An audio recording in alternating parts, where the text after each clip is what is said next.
Walk into an electronics store in 2025 and something feels off. Shiny screens stretch in silent rows, every brand promising cinema magic for a bargain. Yet buyer forums tell a different story. Today, we're ranking the 12 major TV brands you'll find at Walmart, from the absolute worst offenders to the last brand standing. Expect everything from faded icons clinging to nostalgia, to big names undone by risky shortcuts and relentless marketing hype.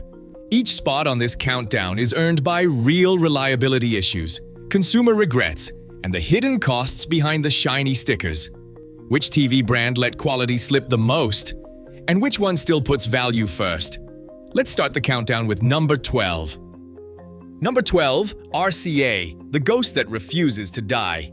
Decades ago, RCA meant American engineering and living room status.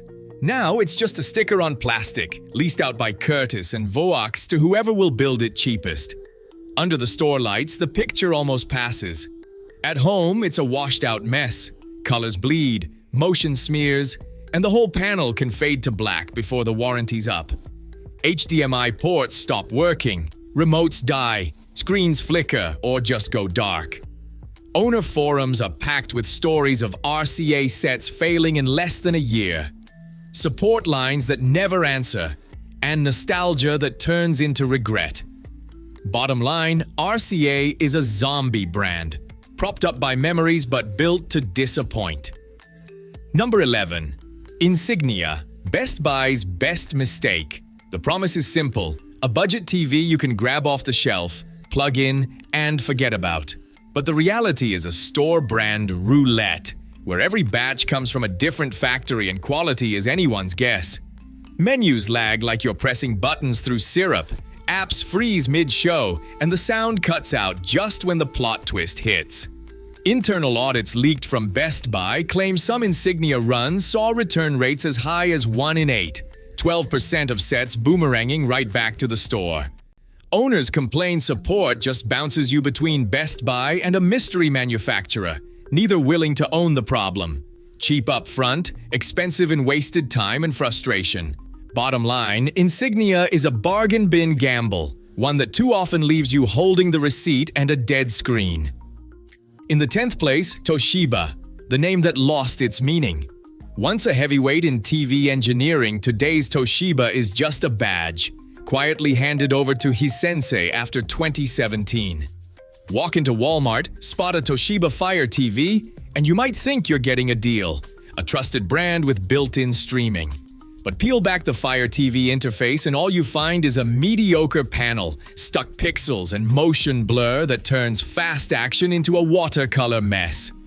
Owners complain about dead pixels on the 43-inch Fire models, power cycles that don't fix anything, and menus that lag behind your remote clicks. The Fire OS tries to distract you with slick menus and Alexa prompts, but the hardware underneath is a letdown. Nostalgia can't cover for a TV that feels empty inside. Bottom line, Toshiba is all frosting, no cake. A legacy name masking a bargain bin experience. Number 9. JVC, The Vanishing Act. Once a name you'd spot in every electronics aisle, now it's a brand in hiding, split between continents and factories.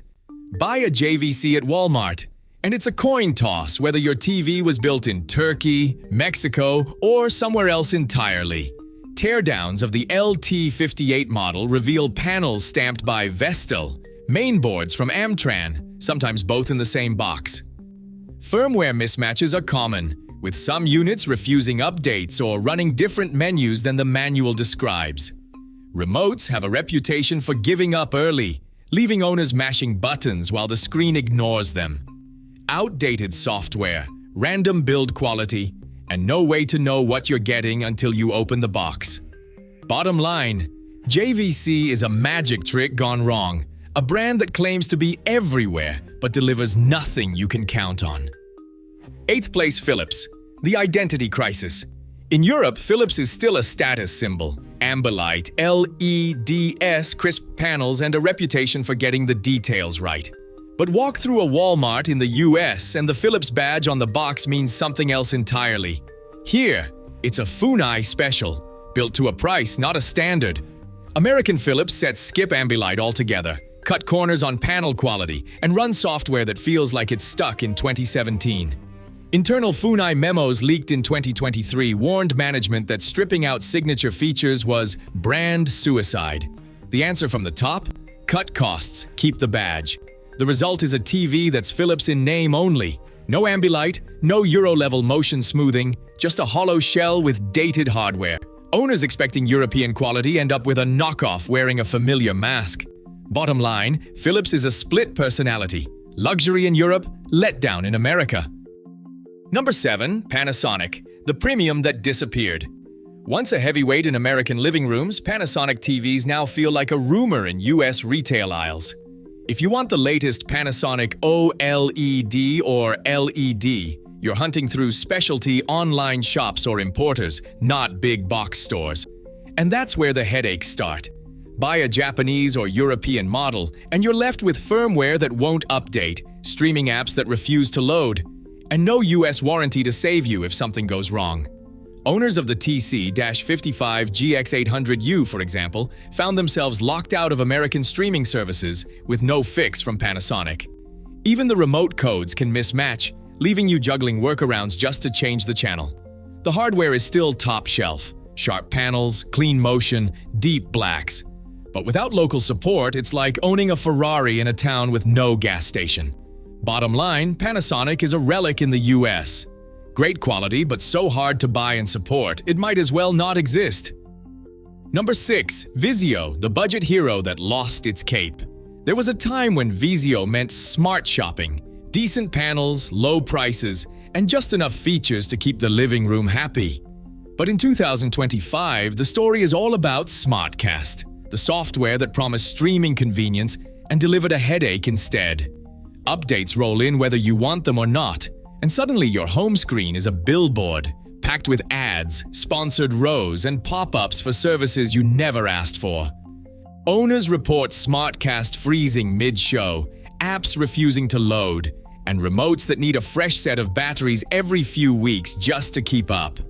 Legal filings from 2023 and 2024 detail class action disputes over ad tracking and denied warranty claims, with Vizio support pointing fingers at software while users are left with a screen full of glitches. Even the same model number can hide different panels inside, sometimes a Samsung, sometimes a BOE, sometimes a mystery. Vizio's promise of value has been buried under lag, ad overload, and customer support that's more ghost than hero. Bottom line, Vizio is a budget legend that forgot who it was. Now it's just another brand cashing in on your patience. Number 5. Hisense, the overachiever with cracks showing. On paper, Hisense looks like the future. Quantum dots, mini LED backlights, and flagship models like the U8K that reviewers call shockingly good for the price. In a showroom, the U8K can go toe-to-toe with TVs twice its cost, bright, sharp, and loaded with features. But here's where things get dicey. Hisense is the king of the panel lottery. Buy 2 sets with the same model number, and you might get totally different results. One unit ships with a top-tier panel, the next with a bargain bin sibling, sometimes from different factories in China or Mexico. Firmware updates roll out late or not at all, depending on where your set was built. Owners praise the U8K's performance but warn about siblings like the H6 or A6, where dim screens and laggy software are the norm. Quality control is a coin flip, and warranty support can feel like a maze. Hisense pushes hard on innovation, but the build quality and consistency just can't keep up with the spec sheet. Bottom line, Hisense is a high-wire act.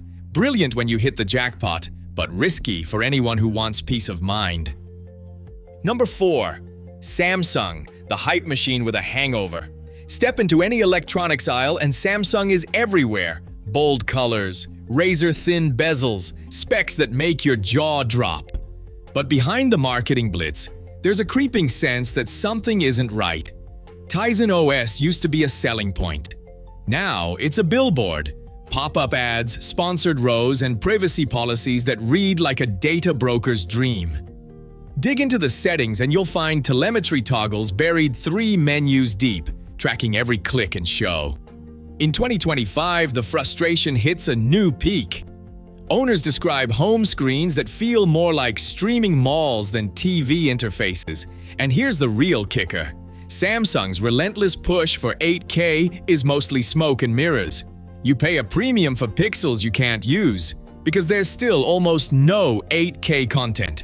Support chat leaks reveal a company overwhelmed by complaints about slow updates, ad overload, and features that disappear after firmware patches.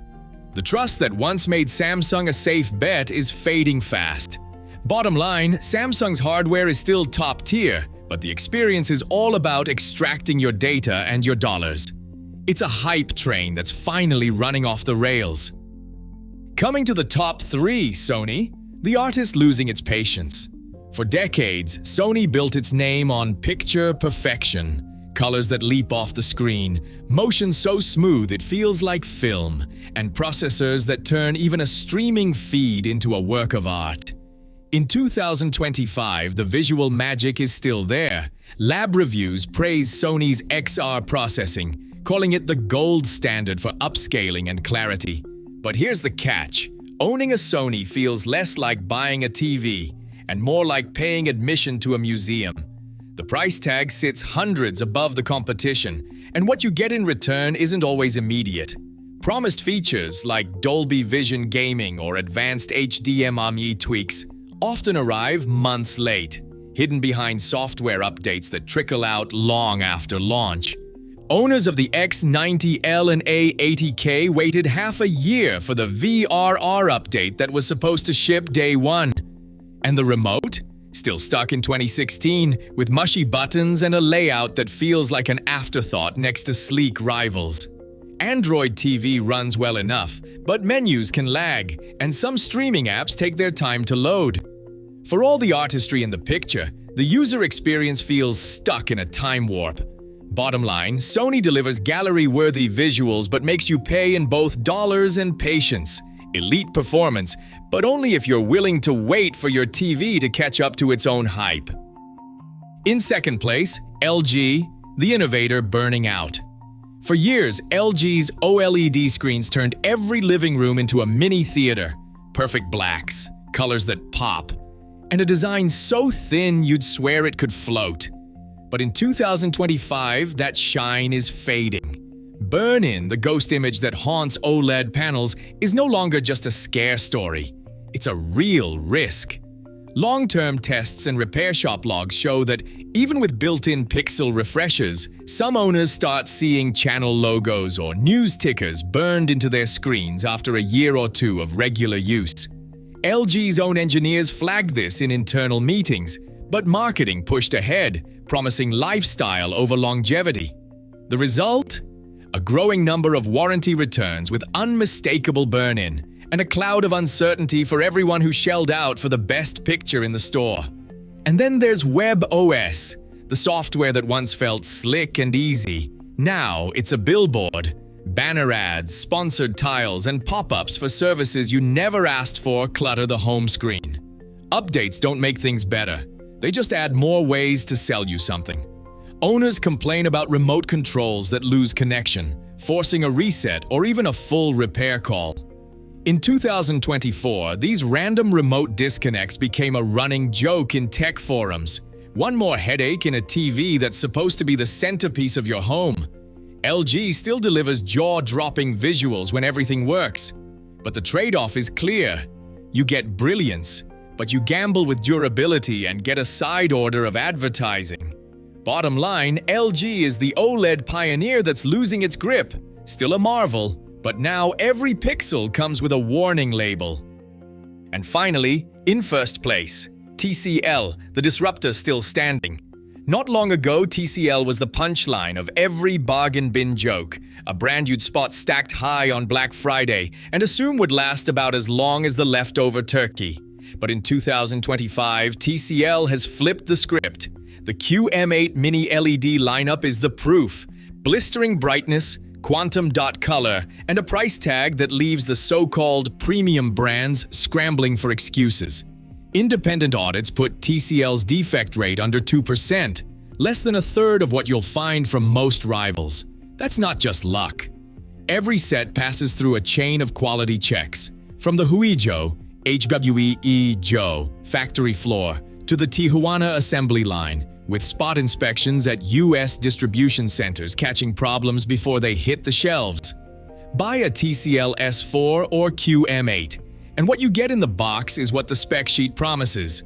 No panel lottery, no firmware roulette, just a TV that works the way you expect. Owners rave about set-and-forget reliability, menus that don't freeze, and a picture that holds up even in a sunlit room. Reviewers call it the best value in the aisle, and for once, the hype matches reality. TCL isn't perfect. No brand is. But while the competition is busy chasing margins and pushing ads, TCL is quietly building trust, one consistent TV at a time. Bottom line, TCL is the comeback story. Proof that value and reliability can still win, even in a world full of shortcuts. From RCA's ghost brand failures at the bottom to TCL's steady rise at the top, this countdown exposed the 12 major TV brands sold at Walmart in 2025. Across all entries, a clear pattern emerged. Legacy names like RCA, Toshiba, and Philips now rely on licensing and nostalgia, often masking fragile hardware and inconsistent quality. Even industry giants, Samsung, Sony, and LG have stumbled, sacrificing reliability for flashy features, intrusive ads, or unchecked price hikes. Surprising to many, TCL outperformed pricier rivals by sticking to standardized quality control and practical value, with defect rates under 2%. What made each brand qualify for its ranking wasn't just specs, but a blend of real-world reliability, software stability, and after-sale support. The message is clear. In today's market, hype and history mean little if the basics aren't met. This list proves that complacency kills, and true value comes from brands that deliver consistent, dependable performance, not just empty promises. In 2025, smart spending means looking past the logo and choosing what actually works.